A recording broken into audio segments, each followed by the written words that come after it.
Yeah, I would go to the gym and be stressed out about leaving the gym. I would have terrible sessions, especially in a sport like weightlifting. That's like, dude, you're pulling this 100 or 200 pounds from the floor over your head. Like either you're there or you're getting really hurt or it's just not going to go anywhere. Yeah, so that's when Hayden actually recommended or advised me to take a step back from weightlifting and start doing something that required a little bit less brain power, like powerlifting.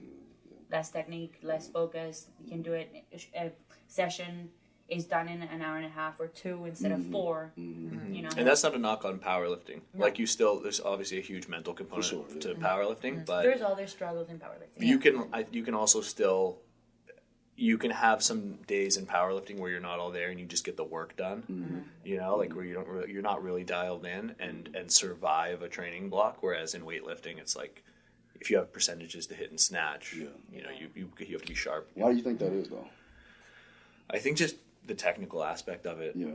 You know, it's even the most professional weightlifters who go to the Olympics. You can be totally prepared for a meet. You can be at your strongest, and for some reason, you miss your opening snatch 3 times. Dude, how many snatches do you think someone that's at the Olympics? How many snatches have they done? A million, 2 million? Like I don't know, and then you miss it. Yeah.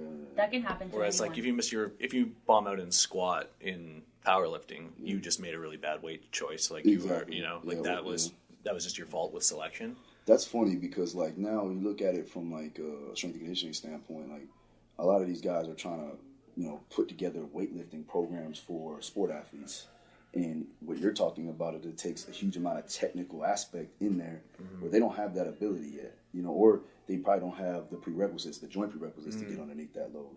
So that's funny because you just basically stated that, again, it's very hard for a person that does weightlifting to keep doing it. Yeah, as opposed to a football player that can't even get under, that doesn't really even know how to squat properly.